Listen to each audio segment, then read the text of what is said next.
볼게요. 바울이 계속 로마서 설교하면서 이야기하는 게 핵심이 뭐냐면 행위가 아닌 예수 그리스도를 믿는 믿음으로 말미암아 하나님의 은혜로 의롭다함을 받는 거라고, 이신칭이거든요. 신학적 용어로. 이거를 이제 로마서에서 계속 얘기를 하는 거예요. 행위가 아니다. 뭐로 받는다? 믿음으로 받는다. 이럴 때 했을 때 그 믿음도 이제 주님이 주신 건데, 그럼 여기서 성경에서 말하는 행위가 뭐냐? 했을 때 뭐 행동으로 움직이는 걸 다 행위라고 하겠죠? 근데 이제 여기서 우리가 성경 안에서 말하는 행위는 좀 더 쉽게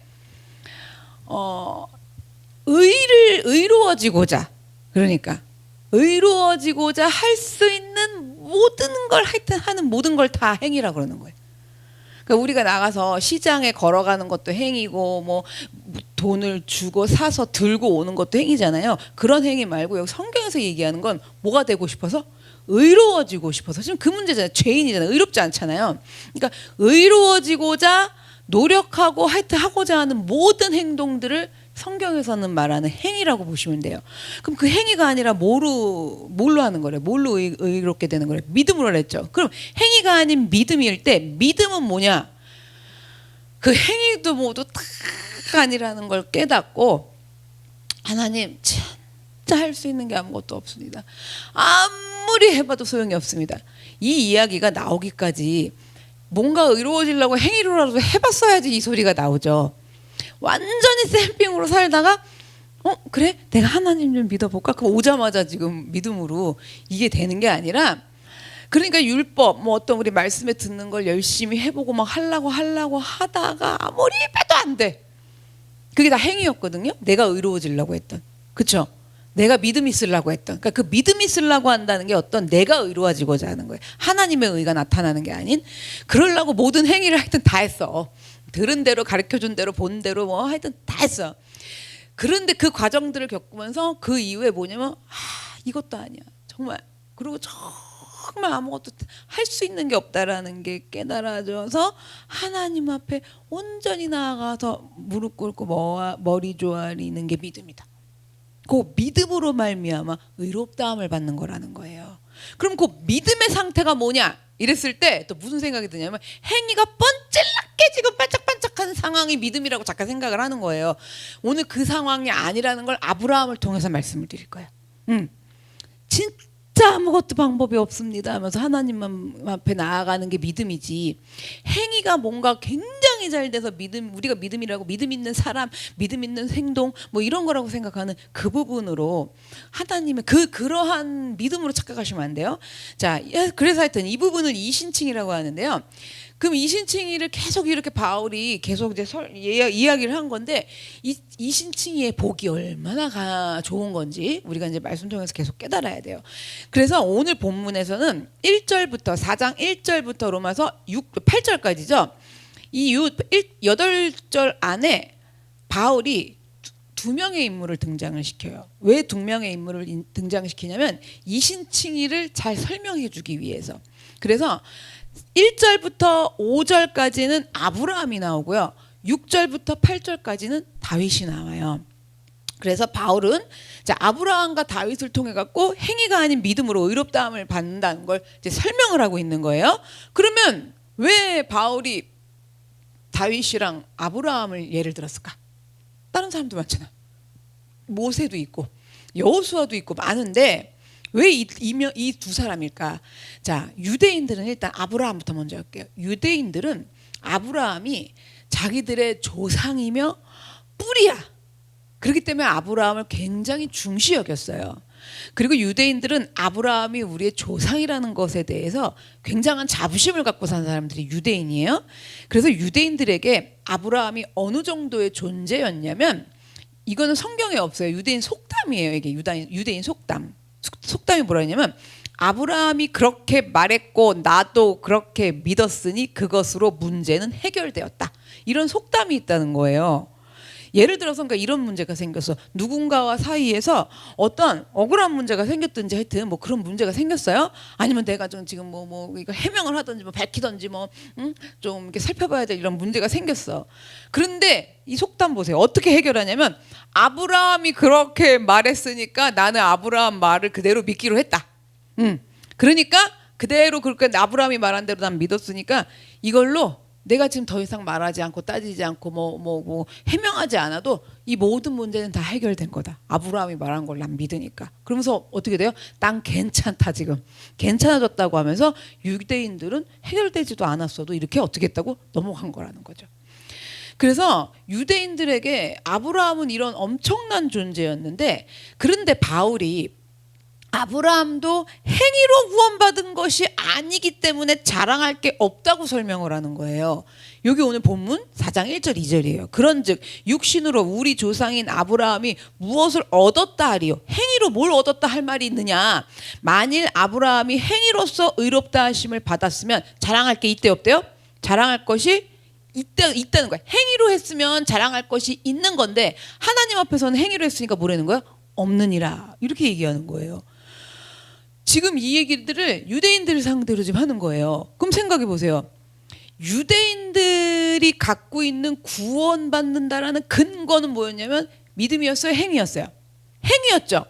행위였어. 그런데 그 유대인들의 완전히 지금 믿음의 조상이고 조상인 엄청난 존재인 아브라함마저도 아브라함이 한 행위가 자랑할 게 없대요. 근데 그거를 증명하는 거야. 그러니까 입증하면 유대인들이 그동안 열심으로 쌓은 그들만의 행위 있죠. 행위는 다 와장창 무너지고 마는 거예요. 그래서 아브라함도 행위가 아닌 믿음으로 의롭다함을 받았다라는 거예요. 그렇다면 아브라함도 그렇게 받았는데 모든 다른 사람들은 무슨 할 말이 더 필요가 있겠습니까?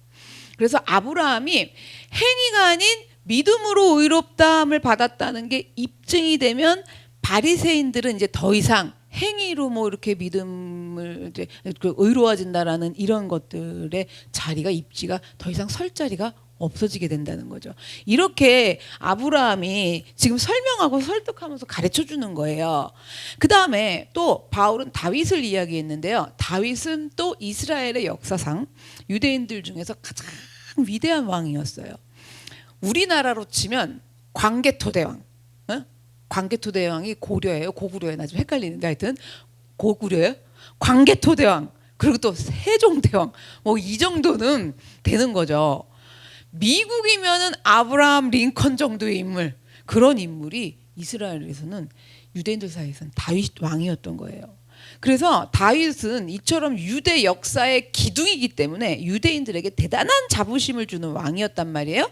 그래서 이 다윗도 마찬가지로 행위가 아닌 믿음으로 의롭다함을 받았다는 게 입증이 되면 유대인들이 주장하면서 철석같이 믿고 사는 행위로 구원받는다라는 그 사실들, 그 사상은 다 무너져 버리고 마는 거예요. 그래서 유대인들의 사상의 가장 중심적 두 인물이 아브라함과 다윗이었거든요. 그래서 이 둘을 통해서 행위가 아닌 믿음으로 구원받는다, 믿음으로 의롭다함을 받는다는 걸 증명을 하면 이거보다 더한 가장 확실한 증명은 없었다라는 겁니다. 자, 그러면 아브라함이랑 다윗이랑 한다 그랬잖아요. 아브라함을 좀 더 자세하게 오늘 본문에 있는 로마서가 아니라 창세기 12장에서 좀 살펴볼게요.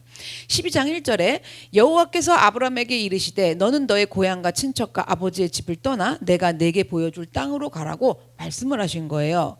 자, 그렇게 말씀을 하셨더니 2절 3절 건너뛰고 4절 상반절에 보면 이에 아브라함이 여호와의 말씀을 어떻게 했대요? 따라갔고 그러는 거예요. 여기서 일단 아브라함의 장점부터 얘기할게요. 좋은 점이 나타난 거예요. 우상을 섬기던 아브라함이 아브라함만 섬긴 게 아니라 아버지 데라부터 대대손손 우상을 섬기던 아브라함이 먼저 하나님을 찾아서 나선 것이 아니라 하나님을 알지도 못하고 믿지도 않을 때, 그러니까 우상 섬기고 있을 때 그러한 아브라함을 하나님이 먼저 찾아와 주셨다라는 거예요. 하란에서 대를 이어갖고 우상 섬기고 살고 있던 아브라함에게 하나님이 뭘 주신 거예요? 찾아와 주신 거예요. 은혜를 주신 거예요. 그때 아브라함이 하나님을 믿었다 이 얘기거든요. 그러면 아브라함이 하나님을 하란에서 아버지랑 우상 섬기면서 하란에서 우상을 만드는 일들을 했어요. 또 그래서 그걸 먹고 산 거예요. 근데 그 하란에서 아브라함이 하나님을 믿었잖아요. 그때 이제 하나님이 일방적으로 찾아오신 거니까 그때 믿었는데, 그러면 하나님을 믿는다라는 믿음이 드러나야 되는 거예요. 그럼 어떻게 드러났느냐? 하나님을 믿는 믿음이 어떻게 뭘로 드러났냐면 아브라함은 입으로만 믿는다고 한 게 아니라 명령하셨어요. 1, 2절에 지금 보시면 그죠? 고향과 친척 아버지 집을 떠나 내가 너에게 보여줄 가나안 땅이거든요. 그 땅으로 가라 그러신 거예요. 이 하나님이 명령하신 대로 4절에 하란을 떠나서 가나안으로 가는 삶으로 뭐가 드러난 거예요? 믿음이 드러난 거예요. 당시 이 하란은요, 문화가 꽃핀 도시였어요. 그런데 지금 떠나야 되는 하나님이 가라고 하신 가나안은요, 황무지 정말. 그런데 아브라함은 자기가 그동안 하란에서 정착하면서 살고 있던 모든 어떻게 보면 아니 된 삶이죠. 그 삶을 버리고 하나님께서 명령하신 황무지인 가나안 땅으로 떠나는 거예요. 여러분 떠나실 수 있으시겠어요? 그리고 우리 지금 뭐 어디 좀 이민 가고 이사 가는 것처럼 가는 게 아니에요. 가는 길에 죽어요. 그죠? 그리고 와갖고 이제부터 우리가 여기서 살겠소 이러면 또 쳐들어와요. 뭐 이런 일들이 있기 때문에 여러분 이게 지금 가나안 땅으로 그렇게 간다는 건 그 어떤 생명의 보존도 되지 않는다라는 거예요. 나 저기 가면 죽어요. 나 저기 가면 죽어요. 뭐 이런 심정이야. 그죠? 근데 글로 떠난 거예요. 아브라함이 어떻게 그렇게 하나님 말씀을 듣고 따라갔느냐라고 했을 때 하나님을 믿었기 때문이라는 거죠. 근데 이 믿은 게 여러분 생각해 보세요. 알지도 믿지도 못할 때 우상 섬기고 있을 때 하나님이 아브라함에게 은혜로 찾아오셨고 그 하란에서 하나님을 믿었어. 믿었는데 아브라함이 이제부터 장점이 나와요. 솔직히 그 정도 믿는다고 지금 이게 가나안으로 가야겠어요? 안 가겠어요? 아니죠. 그렇잖아요. 그때 아브라함은 하나님을 거기서 믿었기, 은혜로 불러주셨다니까 그걸 믿었기 때문에 아브라함이 가나안으로 다 버리고 떠난 거예요. 자, 이게 지금 아브라함의 장점이에요. 그런데 12장에서 쭉 좀 넘어와 갖고 11절부터 13절을 볼게요. 그가 이제 가던 길이에요. 지금 그가 애굽에 가까이 이르렀을 때 그의 아내 사레에게 말하되 내가 알기에 그대는 아리따운 여인이라 애굽 사람이 그대를 볼 때 이르기를 이는 그의 아내라 하여 나는 죽이고 그대는 살리리니 원하던 건대 그대는 나의 누이라 하라. 그러면 내가 그대로 말미암아 안전하고 내 목숨이 그대로 말미암아 보존되리라 하니라. 이렇게 말한 거예요. 이 내용 다 아시죠? 아브라함과 사레가 애굽에 이제 가까워졌어. 그런데 사레가 보통 이쁜 게 아닌가 봐요. 그러니까 왕한테 추천을 받은 거예요. 그러니까 왕에게 추천을 받은 거죠. 당시의 풍속이 여자가 아름다우면 어떻게 했냐면 그 남자를 죽여요. 그 남자를 죽여버리고 죽일 수도 있고 안 죽일 수도 있어. 마음이야. 죽여버리고 그 아내를 빼앗는 시대였단 말이에요. 4,000년 전인데요.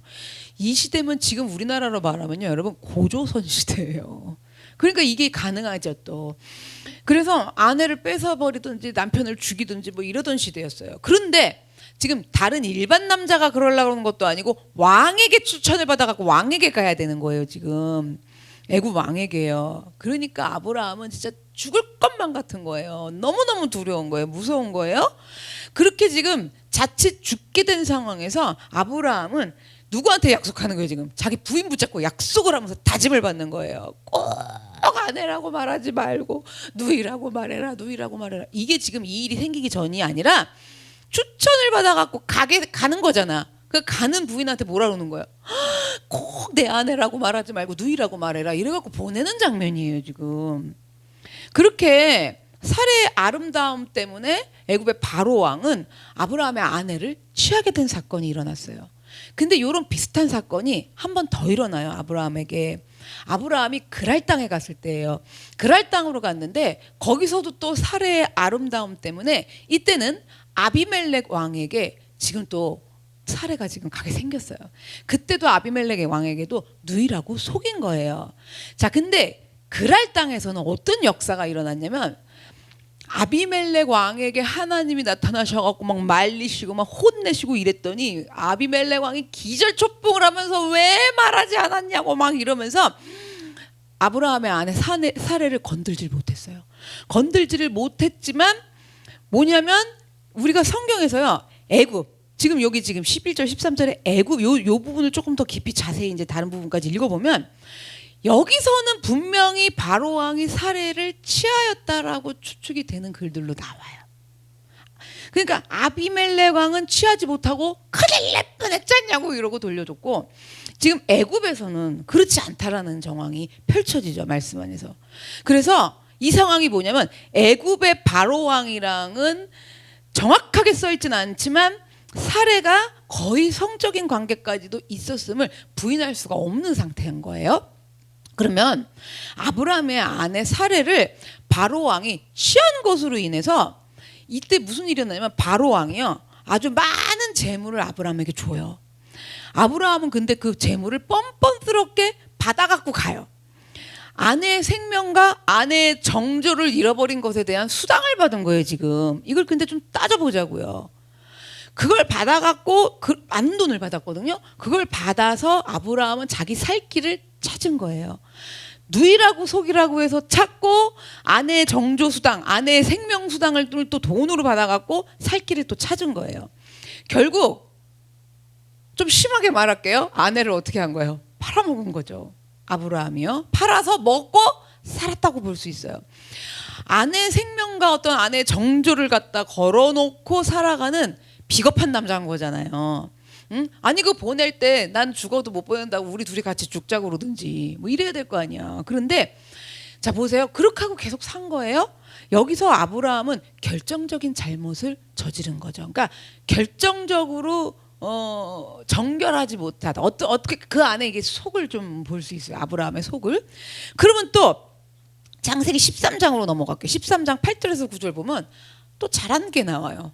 좋은 점, 장점이 나와요. 8절입니다. 아브라함이 롯에게 이르되 우리는 한 친족이라 나나 너나 내 목자나 내 목자나 서로 다투게 하지 말자.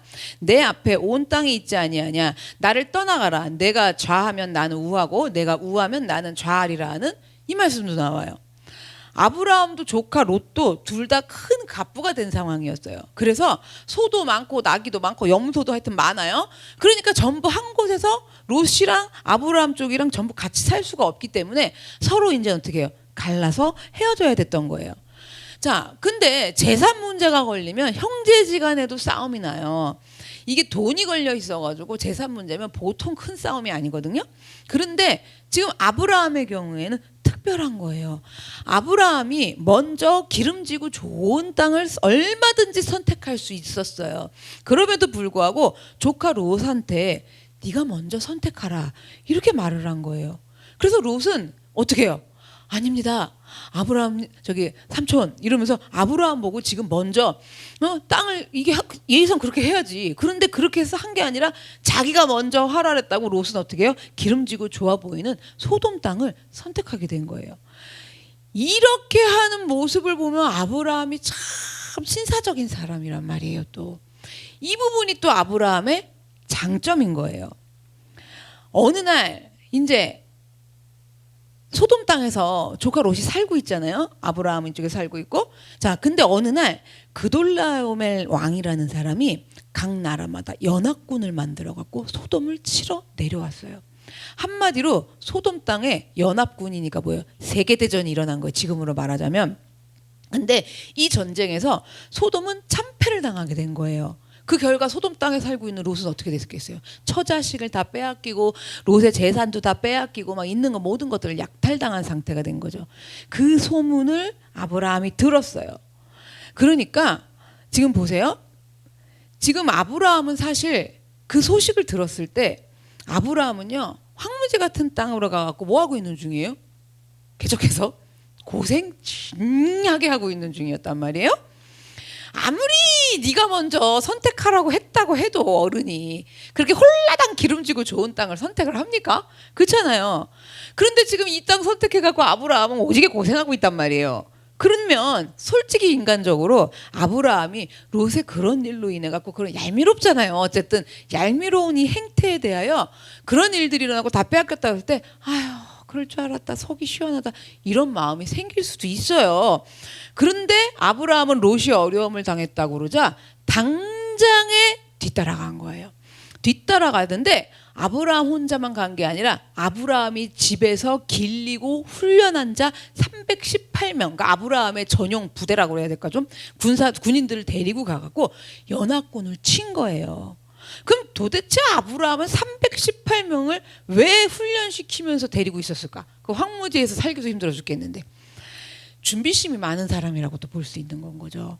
그래서 자기 방어를 위해 갖고 318명을 평소에 계속 훈련을 시킨 건 거죠.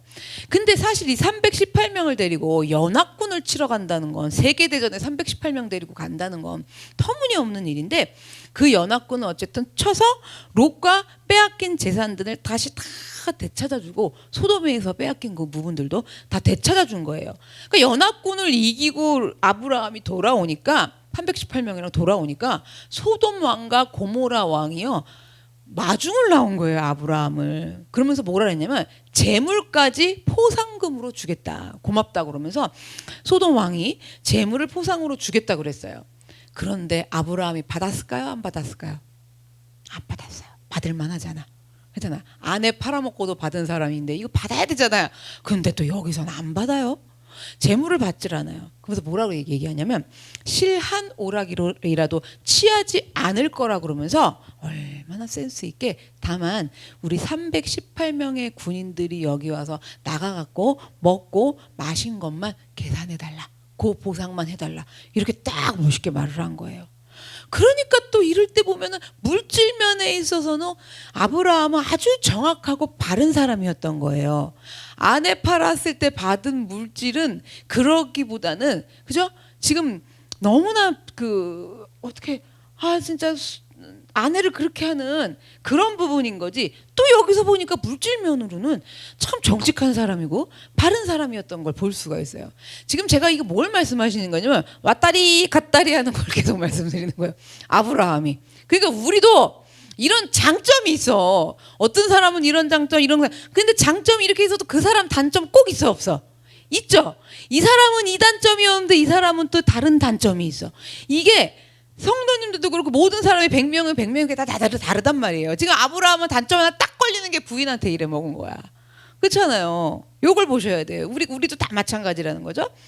자, 그래서 아브라함의 좋은 점 좀 다시 정리해 버릴게요. 아브라함은 하나님이 하란으로 떠나갖고 가나안으로 가라고 말씀하시니까 그 말씀대로 그대로 따르는 좋은 점이 있는 사람이었어요.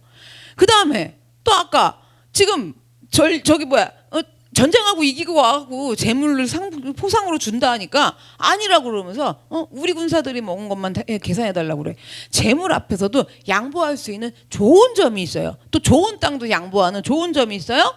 남이 어려움을 당할 때 도와주는 그런 사람인 거고, 물질 면에서도 그래서 바른 모습들이 있었어요. 포상금도 받지 않아서. 그런데 아브라함이 자기의 아내를 걸고 자기의 생명을 보존한다라는 건 아주 나쁜 거예요. 지금 아내가 정조를 잃은 대가를 받아먹고 산 것도 잘못된 것이었으면서 옳지 못한 것이었다라는 거죠. 그런데 이런 뒤죽박죽 짬뽕 왔다리 갔다리 이 상황이에요. 이러한 아브라함에게 하나님이 나타나시는 장면들이 있어요. 나는 너의 방패다. 이럴 때는 왜 나타나셨냐면 318명 데리고 가갖고 의리 있잖아. 그리고 힘든 사람을 도와줘야 된다 이래가지고 가갖고 318명을 데리고 조카 롯 구하러 갔어. 그리고선 왔잖아. 그러고 나서 두려워 무서워 죽겠는 거야. 연합군들이 가만히 있겠어요? 그거는 그렇게 가갖고 해서 왔지만 그 안에 두려운 마음이 있었어요. 그럴 때 하나님이, 그러니까 지금 뭐야? 좀 아까 용감한 줄 알았더니 갑자기 또 집에 탁 와갖고 어떻게 그냥 두려움에 벌벌거려요? 그러니까 이때 하나님이 나타나셔서 나는 너의 방패다라고 말씀을 하신 거예요. 그 다음에 또 내가 너의 상급이다 이렇게 말씀하신 부분은 뭐예요? 전부 뭐예요? 지금 자녀를 못 낳을 때예요. 자, 자녀를 못 낳을 땐 또 뭐냐면 하나님이 이렇게 말씀해 주시는데 내가 너의 상급이다 이러면서 자녀 약속을 해주신 거예요. 그런데 아브라함의 반응이 어땠는 줄 아세요? 아브라함의 반응을 보셔야 돼. 여러분 같은, 그러니까 이게 똑같아. 내가 너네를 보호하고 뭐 도와줄 거야, 뭐 돌보고 기를 거야. 너의 배우자들, 너의 자녀, 가정의 문제들을 내가 지키고 돌봐. 이렇게 말씀 우리 뭐 꿈속에서라도 하신 적 많아요? 지금 아브라함도 똑같이 말씀하신 거예요. 자녀를 준다고. 그랬을 때 우리의 반응이나 아브라함의 반응이나 다를 게 없어. 어떻게 아브라함이 반응했냐면요, 이런 거야. 상급은 필요 없고요. 우리 집 종들도 애를 씀풍씀풍 낳아요. 염소도 납디다, 양도 납디다, 소도 저 나기도 새끼는 다 납디다 하나님. 그러면서 근데 왜 저는 못 납니까? 왜 저에게는 약속대로 자녀를 주시지 않으십니까? 라고 아브라함이 말하는 장면들이 있어요. 자, 그러면서 이런 마음일 거야. 그냥 다 틀렸습니다. 이제는 안 돼요. 그죠? 하나님이 약속하셨는데도 이제는 안 돼요. 저는 다 틀렸습니다. 주신다고 하신 지가 도대체 언제적이며 지금 몇 년째인지 저는 세번을 가지고 까먹었습니다. 이러면서 그러고 있는 아브라함이에요. 그런데 이걸 보셔야 돼요. 그러고 살고 있는 아브라함한테 하나님은 계속적으로 뭐라고 말씀하시는 줄 아세요? 내 몸에서 나는 너의 씨가 상속자가 되리라 이러세요. 중간에 또 사고도 쳤잖아요. 하가를 취해가지고 그랬더니 그거는 너의 씨가 아니라는 거예요. 그러니까 또 그때도 하나님이 계속해서 어떻게 하냐면 내 몸에서 나는 내 씨가 상속자가 된다고 말씀을 하시는 거예요. 근데 그걸로도 안 돼. 그걸로도 안 돼. 소도 염소도 새끼를 납디다 이러고 슬퍼. 그러고 있으니까 아브라함을 하나님이 이제 또 어떻게 하시냐면 좀 나와봐라 이렇게 데리고 나오신 거야. 갖고 참 하나님 애쓰시는 거 보셔야 돼요. 아브라함 저 별 좀 봐봐. 그러니까 또 그날따라 별을 얼마나 많이 준비를 하셨겠어. 별이 별로 없으면 안 되잖아. 흐려서.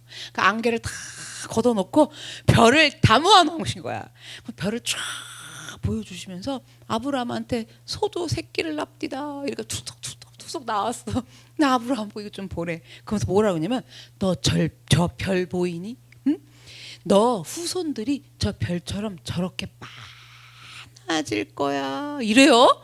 그러니까 옆에서 하나님이 그렇게 아브라함을 달래시면서 말씀해 주세요. 이건 아브라함이 어떤 행위로 믿은 거예요? 그죠? 아니죠. 그렇게 달래주실 때 성경 안에 있는데요. 아브라함이 하나님을 믿음에 이를 저에게 의로 여기셨다 그러는 거예요. 아브라함이 하나님을 믿음에 그 믿음이 의로 여겨졌다라는 거예요. 그러면 지금 아브라함이 믿을 수 있어서 믿었어요. 하나님이 끌고 나와갖고 별까지 보여주면서 하신 거예요. 그렇죠? 굉장히 많이 돌보셨죠. 굉장히 길이 참으시면서 다독이면서 약속을 지켜준다. 그러면 소도 납디다. 소도 새끼를 낳는데 나는 사람인데 막 이러고 있을 때마다 네 몸에서 나는 네 씨가 상속자가 될 거야. 이래도 안 돼. 그러니까 별까지 보여주시면서 계속 그 작업을 하신 걸 보셔야 돼요. 우리도 마찬가지로 그렇게 일하셨을 거거든요. 그렇게 하고 계셨더니 좀 별을 보여주니까 어때? 이게 제가 상상해 본 거예요. 별을 보여주니까 마음이 확 트면서 위로가 되면서 진짜 저렇게 많이요? 요럴 때 홀까닥 어떻게 된 거야? 믿어졌어. 그러니까 하나님을 믿음에 그를 그렇게 믿는 일을 저에게 의로 여기셨다라고 해주신 거예요. 그래서 우리는 이 시점에서 도대체 아브라함의 상태가 어땠느냐. 지금 아브라함의 상태가 어떤지 제가 좀 말씀드렸잖아요. 다리 괜찮은 것 같은데 아닌 것 같은데 막 이런 상태였어요. 그런 상태였는데 하나님이 아브라함을 어떻게 의롭다고 여겨주셨는지를 살펴보셔야 된다라는 건 거죠. 하여튼 별까지 보여주고 있었더니 좀 믿어졌어. 그랬더니 믿음에. 그죠? 아시겠죠? 그러니까 여러분 막 믿어지시는 분들, 야 이거 믿으시실 때까지 하나님이 하늘의 별도 따다줘, 달도 따다줘, 햇볕도 따다줘, 치킨도 먹여줘, 김치도 먹여줘, 고기도 먹여줘, 그냥 다 먹여주면서 그래 안 그래요? 그래갖고 또 시험 들어가지고 이 매발 아브라함처럼 소도 납디다 이러고 이제 교회 안 갈래요 이러고 있으면 옆에 있는 오만 사람들 다 동원하고 별이야 별도 뭐 별이 앞에서 춤춰, 전화해줘, 뭐 해줘, 맛있는 거 사줘 막 이러면 갑자기 잘못했어요. 이 믿음에 의로 여겨줬다라는 거예요. 아시겠어요? 아시겠죠? 이제 이해가 좀 되시죠? 그 믿음 누가 주신 거예요? 그러니까 하나님이죠. 그래서 아브라함에게 좋은 장점들이 있었음에도 불구하고 아주 나쁜 단점도 있었어요. 자녀를 주신다고 그렇게까지 약속하고 위로해 주시는데도 약속이 속히 이루어지지 않아. 안 믿는 건 아니야. 아브라함이 안 믿는 건 아닌데 소도 납디다 이럴 때는 아니 하도 안 되니까 속히 이루어지지 않으니까 자기 기준에 언제쯤일 거다라는 이게 이때 속히 이루어지지 않으면 너무 두려워하는 거예요. 너무 슬퍼하는 거예요. 그래서 아브라함도 우리들처럼 똑같이 하나님의 말씀이 이루어지지 않을 때, 아브라함도 우리들처럼 똑같이 진짜 언제쯤 이런 갈등과 혼란을 느꼈다라는 게 여러분 중요하다라는 거죠. 그래서 오늘 로마서에 바울이 아브라함을 등장시킨 거예요. 뭐 가론 유다가 이랬다 그러면 여러분 좀 은혜가 안 되시잖아. 그렇잖아요. 아브라함인 빼박이야. 그렇잖아요. 믿음의 조상이어서. 그래서 하나님이 보시기에는요, 아브라함이나 우리나 다 똑같은 사람이고 동일한 사람이라는 거죠. 똑같이 불경건하고요, 죄가 있는 사람들이라는 거예요. 그런데 하나님은 그렇게 불경건하기도 했다가 하나님 앞에 좀 잘하는 게 있기도 했다가 갑자기 신난다고 은혜 받았고 좋다고 그랬다가 갑자기 슬퍼하고 낙심하면서 혼란스러워도 하는 그런 아브라함이나 우리나 하여튼 그런 아브라함인데, 그렇게 길이 참으시면서 달래시면서 돌보시면서 안 되겠으면 정 밖으로까지 데리고 나가서 별까지 따다가 보여주시면서 아브라함이 믿을 수 있도록 붙잡아 도와주셨고, 그렇게 경건하지 아니한 아브라함인데도 별 보고서 믿었잖아. 그죠? 그러니까 그렇게 하고 아브라함이 믿는 걸 보시고 하나님의 의를 아브라함에게 나타내 주셨다라는 건 거죠. 우리도 그렇게 인도하신다라는 겁니다. 그래서 지금 이 내용이 본문에 있는 로마서 4장 5절 내용인 거예요. 요걸 지금 제가 이렇게 쉽게 설명을 드린 거예요. 이를 아니할지라도 경건하지 아니한 자를 의롭다 하시느니, 일을 아니할지라도, 지금 아브라함이 뭐 일을 잘한 게 있어, 그잖아요. 뭘 믿음을 지킨 게 있어, 그잖아요. 왔다리 갔다리 소도 납디다 염소도 새끼 납디다 이러면서 그렇게 하고 있는데 믿음으로 약속을 지키면서 믿으면서 사지 아니할지라도, 그리고 어떻게 해서 마누라 팔아먹으면서 경건하지 아니한 자를, 근데 뭐래요? 의롭다 하시는 일을, 그죠? 믿는 자에게는 별 보고서 알았어요 하나님 하면서 믿는 자에게는 그의 그 믿음을 의로 여기시나니. 이해하시겠죠? 그래서 아브라함이 의롭다함을 받을 만한 일을 한 것이 아무것도 없었다라는 거예요. 일을 아니할지라도 그러잖아요. 일을 아니할지라도. 근데 우리는 뭘 해야 될 것 같아요. 그렇죠? 믿음이 막 있고 불이 여기 있어야 돼. 불이 막, 그죠? 막 그냥 항상 뜨거워가지고 그냥 저 사마리아 땅 끝도 이 생명은 아깝지 않냐고 갑니다. 막 이게 계속 있어야 될 것 같아. 이런, 그죠? 그런 게 없을지라도 못하겠는데 이럴지라도. 자, 근데 보세요. 우리는 자꾸 뭘 하려고만 하지, 어떻게 뭘 해보려고만 하지, 응? 이게 안 되는 거예요. 뭐가 안 되냐면 하나님이 다 하셨으니까, 하나님이 지금 다 하고 일하고 계신 중이니까. 아니요, 지금 일하고 계신 것도 사실 아니고요. 예수 그리스도 안에서 하나님은 이미 이 모든 일들을 다 승리하고 끝내놓으셨으니까 우리는 믿기만 하면 되는데 이걸 받아들이기가 힘든 거예요. 이걸 받아들이기가 힘들어서 뭘 해야 될 것 같아요. 계속. 그럼 왜 이렇게 뭘 해야 될 것 같은 줄 아세요? 응? 왜 그런 줄 아세요? 성령이 오셨네. 이때도 왜 이렇게 열심히 불려? 여기가 계속 막 불이 지펴야 될 것 같은 거야. 그잖아요. 자, 그럼 왜 그러면 믿음이 있어야 될 것 같아. 그냥 아주 그냥 바다 위에서라도 막 뛰어내리든지 그냥 맨날 막 일을 해야 될 것 같아. 행위로 막. 그러고 화도 나면 안 될 것 같아. 어? 막 이런 거야. 막 다 잘 참고 거의 부처님 수준으로 있어야 될 것 같아. 왜 그런 줄 아세요? 중독돼 있어서 그래요. 어디에 중독돼 있는 줄 아세요? 공로 중독증. 하나님 공로예요, 내 공로예요? 그 공로 중독증. 내 공로인 줄 알아요, 몰라요? 몰라요. 절대로 몰라요. 그 공로 중독증이에요. 그래서 아무리 설교를 반복해서 이 부분을 돌고 돌아서 계속 말씀을 드리고 설명을 해드리고 가르쳐 드려도 지금 이 4장 5절 이 말씀이 안 들어와죠. 안 들어. 그리고 알아줘 갖고 그렇구나 해도 어디 가고 또 뭘 해야 될 것 같아요. 막. 그러면 또 그럼 이걸 또 깨달으면 이래요. 그럼 아무것도 하지 말라며요. 이러고 또 뭘 하면 안 될 것 같아. 이런 정말 이 부분도 계속 설교를 그러니까 들으셔야 돼요. 아니 그러니까 가만히 있으면 하나님이 알지도 못하고 믿지도 못할 때 나타나고 주시는 은혜라며. 그리고 그렇게 우상 섬기고 죄악 가운데 있어갖고 사면 갑자기 하나님이 주시는 은혜라며 또 이러시는 분들이 있어요. 그렇잖아요, 여러분. 그러니까 이게 이 말씀이 귀에 안 들릴 만큼 뭐가 중독돼 있냐면 공로 중독증이 있는 거예요. 뭘 하여튼 잘해야 돼. 응? 그래서 뭘 한 사람이 아니에요. 뭘 잘해서가 아니라는 거예요. 여러분, 불경건한 자를 의롭다고 하시는 하나님이시라는 걸 기억하셔야 돼요. 이걸 제가 보면서 또 한편으로 깨달은 거예요. 야, 아브라함 마냥 얼마나 성도님들이 왔다리 갔다리 하다가 어느 날 진짜 딱 그냥 왔다리 했다가 갔다리 딱 하면 기가 콱 차갖고 넘어갈 것 같거든요. 근데 제가 이 말씀 보면서 이러한 사람도 의롭다고 하시겠구나. 그렇잖아요. 그리고 이러한 사람을 하나님이 얼마나 옆에서 그렇게 지금 아까 별 보여줘가며 뭐 하면서 그렇게 하시는가. 내가 그걸 믿어야죠. 그렇잖아요. 그래서 여러분, 그렇게 하고 계시는 하나님이시다. 그래서 우리는 죽을 때까지 이 말씀을 붙들어야 돼요. 나로 인해서도 붙들어야 되고 다른 영혼을 돌보고 섬기는 데서도 이 말씀을 붙들어야 된다는 거죠. 그래서 때로는 죄를 지어서 쓰러지고 내가 죄악에 뒹구는 모습을 볼 때도 있을 거예요. 야, 진짜 나 너무하구나 이러면서 속아서 막 뒹굴. 그러고 갖고 있는 대로 이제 일을 저질렀어 이제. 그러고 나면 잘못했습니다. 혼자 해 이제. 그죠? 해야잖아요. 진짜 하나님 정말 잘못했습니다. 그러면서 안에 막 밀려 들어오는데 이제 난 끝났어. 진짜 이제 끝장났어. 이러면서 계속 고민할 때가 있어요. 고민할 때가 있어. 물론 그럼 고민도 안 하냐?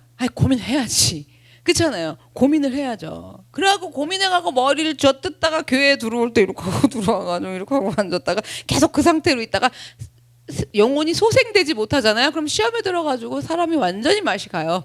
그러면서 죽든지 교회를 떠나가든지 해요. 그렇게 된 거예요, 다. 뭔가가. 그러면 보세요. 머리를 쥐어뜯을 때 잘하자. 아시겠어요? 머리 쥐어뜯어 보셨어요? 안 뜯어 보셨어요? 뜯어 보셨죠? 밤새. 그럼 어떻게 안 되는 걸? 내가 이 모양인 걸 어떻게? 응? 그럼 어쩌라고 나보고. 나도 안 그러고 싶은데 어떡하라고. 그러면 이게 지금 아브라함이랑 똑같잖아. 소도 납디다. 염소도 납디다. 응? 다른 사람들은 다 저기 왔는데 나만이 날립니까? 막 이러면서 머리를 뜯는 거예요. 괴로워하면서. 자, 이거 왜 괴로워한다고요? 뭘 해야 될 것 같거든요. 근데 그렇게 못했거든요. 자, 그래서 뭐냐면 일을 아니할지라도 이 말이잖아요. 일을 아니하고 뭐 한 거예요 지금? 머리 쥐어뜯고 있는 거예요. 그렇게 있을지라도 경건하지 아니한 자를 의롭다 하시는 이를 믿는 자에게는 그의 믿음을 의로 여기신다고 하셨다는 거예요. 여러분, 이게 중요해요.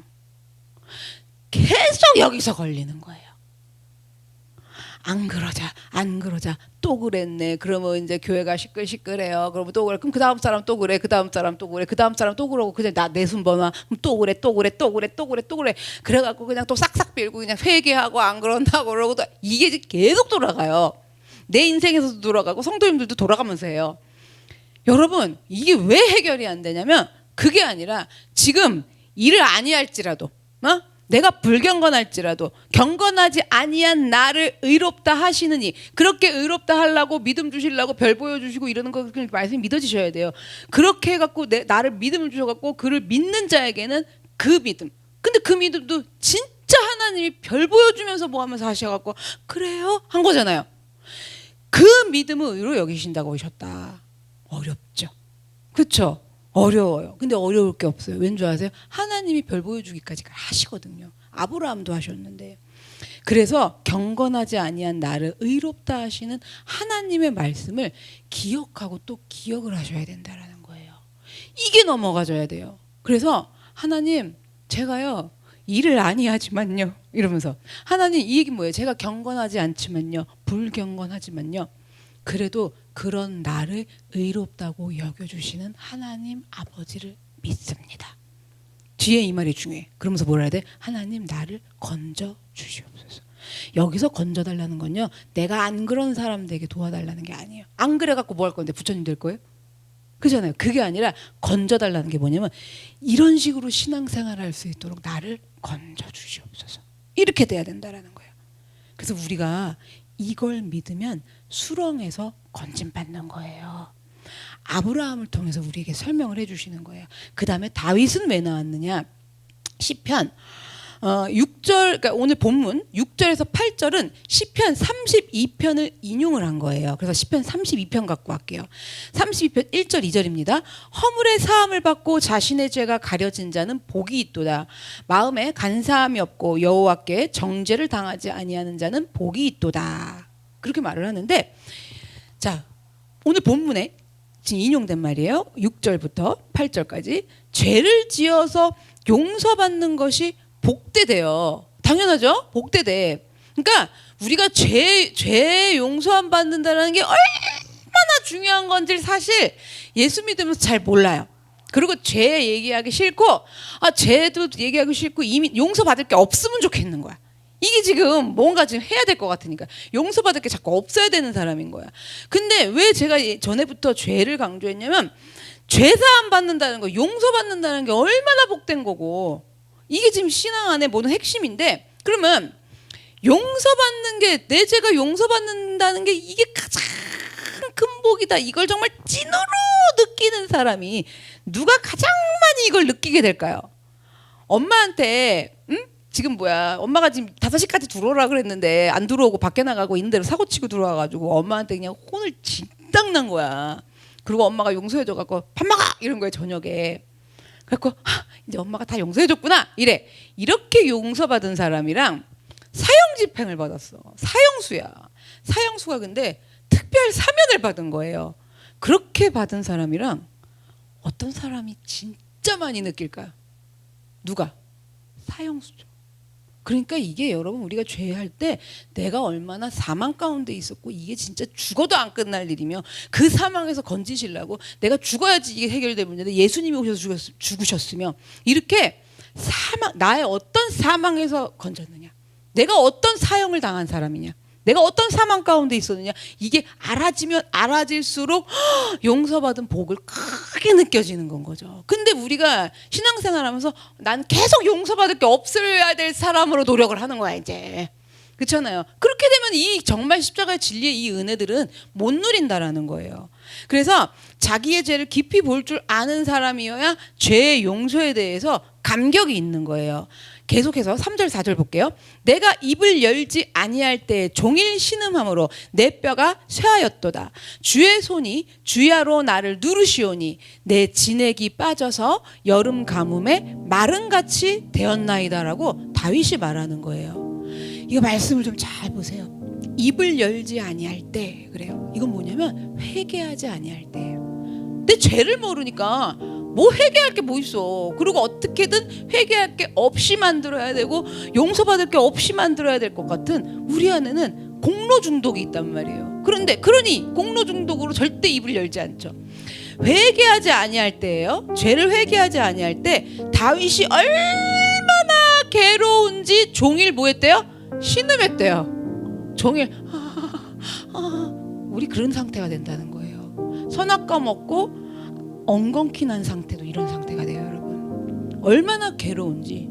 회개하지 아니할 때 종일 신음하고 내 죄가 뭔지도 모르고 뭘 회개해야 하는지도 모르고 그저 뭐예요? 인생이 괴롭기만 해요. 신음하면서 괴롭기만 해서 종일 신음하는데요, 마치 뼈가 어떻게 됐대요? 녹는 것 같은, 쇠하였도다, 녹는 것 같은 오만 가지 생각이 좀 안 났으면 좋겠는데 계속 들어와요. 이게 일반 사람들요, 집에 가만히 있으면요 밤새 생각 들어오는데 이 생각 때문에 미쳐버려갖고 정신과 약 먹고 그러는 거예요. 종일 뼈가 녹아. 뼈가 녹는 것 같은 오만 가지 고민들을 하게 되고 여기서 도는 거예요. 지금 다윗이 그 얘기하는 거예요. 왜 그럴까요? 바로 죄 때문에 뼈가 녹도록 생각이 계속 들어오고 뼈가 녹도록 계속 고민하게 되는 거예요. 바로 죄 때문에 4절 보세요. 주님의 손이 나를 주야로 밤낮으로 누르는 것 같은 체험. 와가지고 사람 하나가 깔고 누워도 죽을 것 같은데 하나님이 누르는 것 같은 그 일들을 체험을 한 거예요, 다윗이요. 그러니 상태가 어떻게 해요? 온몸에 진액이 빠지고 말라갖고, 정말 우리 왜 그 사막의 마른 땅에 그 진흙 같은 게 말라갖고 쩍쩍 갈라진 땅과 같이 돼갖고 정말 죽고 싶을 지경까지 된 거예요. 살기가 싫어. 그냥 죽었으면 좋겠어. 죽지 걷지를 못하니까 하나님이 데려가셨으면 좋겠어. 막 이 지경까지 된 거라는 거예요. 입을 열지 아니할 때, 죄 때문이라는 거죠. 회개할 게 뭔지를 모를 때, 그래서 회개하지 아니할 때예요. 그런데 이러한 상황에서 아까 1절을 다시 볼게요. 허물의 사함을 받고 자신의 죄가 어떻게 된 거래요? 가려진 자는 복이 있대요. 그러한 상황인데 진액이 다 지금 마르고 있는데 하나님이 진액이 마르는 죄인데도 나는 그래서 죽을 것 같은데 하나님은 2절 보세요. 하나님 뭐라고 하시냐면 그 죄를 인정치 않는 자는 복이 있도다라는 거예요. 이건 뭐냐면 하나님이 그 죄를 인정하시지 않는다. 죄라고 인정하시지 않는다라는 얘기예요. 난 죄 때문에 죽겠는데. 그래서 죄가 가려졌다고 그러잖아요. 1절에 죄가 가려졌다고 말씀하고 있지만 가려진 정도가 아니라 나의 죄들 모든 허물들이 모조리 사하여졌고 하나님이 내 죄를 죄로 인정하시지 않는다라는 거예요. 근데 우리는 이 이신칭에 이 믿음이 안 들어오면 아무리 하나님이 나의 죄를 죄로 인정하시지 않으려고 예수님 십자가에 못 박으셔서 다 처리하시고 그렇게 갖고 해도 하나님은 내 죄를 죄로 인정을 안 하시는데 누가 인정해? 내가 그렇게 하고 진액이 마르고 뼈가 녹으면서 여기서 이러는데 오만 생각으로 죽을 지경인데 이런 거라는 걸 알아요, 몰라요? 모르고 그냥 인생 너무 괴로운 건 거라는 거예요. 그래서 여러분 하나님은요 지금 보세요. 가려진 정도가 아니라 죄를 모조리 사하여줬고 하나님이 내 죄를 죄라고 하나님이 인정하시지 않는데요. 이게 얼마나 놀라운 일이에요. 얼마나 놀라운 일이에요. 하나님은 너무나도 이렇게 확실하게 죄의 문제를 용서해 주셨다라는 거예요. 진액이 마르고 뼈가 녹아가지고 그렇게 하고 눌리면서 살고 있는 내 문제로 죽을 것 같은 그런 죄의 문제인데 이게 어스름하게가 아니라 그 정도로 하나님은 죄라고 인정하시지 않아 주실 정도로 확실하게 내 죄의 문제를 용서해 주신 건데 우리가 그걸 못 믿는다라는 건 거죠. 그리고 현재 지금 용서하신 게 아니라 이미 과거에 다 용서하셨다라는 건 거예요. 우리는 허물이 사함을 받고 죄가 가려지는 이러한 은혜를 받아서 하나님이 의롭다고 해주시는 거예요. 허물이 사함 받고 죄가 가려졌으니 아브라함이요 누이라고 속이고 팔아먹고 그렇게 하고 앉아있고 뭐하고 그렇게 하고 와서도 소도 새끼를 낳고 나귀도 새끼를 낳디다. 근데도 하나님이 그렇게 약속 내가 널 그렇게 줄 거야 이렇게 줄 거야 해도 그렇게 못 믿고 슬퍼하고 이러고 있어요. 근데도 그런 모든 허물들이 어떻게 된 거예요? 사함 받아서 별 보여줘 가시면서 이 수많은 별들보다 너의 후손들이 더 많을 거라고 이렇게 하면서 죄를 가려주시면서 하나님의 은혜를 받아서 그래요 믿어지게 하셔서 그 믿음으로 뭐예요? 의롭다고 믿음으로 말미암아 하나님의 의가 나타난다 그랬잖아요. 의롭다고 의가 나타나게 해주셨다는 거죠. 이게요 어마어마한 전능자이신 하나님이 우리에게 베풀어 주시는 은혜라는 거예요. 나의 모든 죄는 사함을 받았고 모든 허물은 가리움을 받았으며 나의 모든 죄는 하나님이 인정하지 아니하신다는 사실. 나는 내 죄가 죄책감으로 정죄감으로 나는 자꾸 인정되는데 하나님은 나의 죄를 죄라고 인정하시지도 않는다라는 그 사실. 이렇게 절대로 벗겨지지 않을 빠져나오지 못할 죄짐에서 벗어져서 빠져나와서 살아가는 나는 너무 행복해요. 죄인인 나는 너무 행복해요 라고 고백하면서 사는 게 정상적인 신앙생활이에요. 이게 정상적인 신앙생활이에요. 이게 올바른 신앙생활이에요. 이 신앙생활을 내가 예수 믿으면서 과연 얼마나 했는가? 응? 이 올바른 신앙생활 길 가운데서 그 하나님과 참된 관계 맺으면서 살아온 날들이 내가 예수 믿는다고 교회 나온 날부터 과연 얼마나 됐는가 우리가 생각해 보셔야 되고 그런데 이제서야 아셨고 이제서야라도 되신다면 너무 감사하시고 왜냐? 그동안 얼마나 수많은 별을 보여주시고 별 따다 먹여줘 별 따다 들려줘 별 그러면서 이게 믿어지신다면 여러분 믿어지시는 여러분 하나님의 의가 나타나서 여러분 나 의롭게 여겨주시고 이게 정상적 올바른 신앙생활이에요. 그래갖고 너무 감격스러워. 내가 그런 하나님의 자녀고 하나님의 백성이야. 이런 감격을 가지고 살아야 될 줄로 믿습니다. 이렇게 말도 안 되는 놀라운 복을 내가 받았다라는 거. 그 많은 많은 사람들 가운데서 이렇게 말도 안 되고 이해할 수도 없는, 다 알 수도 없는 이런 놀라운 복을 내가 받았다라는 거, 받아도 모르고 죽을 사람이었는데 근데 무슨 복인지 이제 조금 알았다라는 거, 너무나 감사하다고 우리가 살아가며 고백하기를 원합니다. 하나님께서 이처럼 나를 사랑해 주셔서 내가 그 많은 사랑을 그동안 받았다는 것을 깨닫기를 원합니다. 그렇게 우리의 삶이 놀랍도록 행복한 삶으로, 제대로 올바르게 신앙하는 생활하는 삶으로 변할 줄로 믿습니다. 내가 경건하지 않은 자임에도 불구하고 나를 의롭다 하신 하나님을 찬송하며 살도록 도와주시옵소서. 이 고백함으로 일어나서 날마다 걸어가게 하여 주시옵소서. 다 같이 주여 한번 외치고 기도하겠습니다. 주여.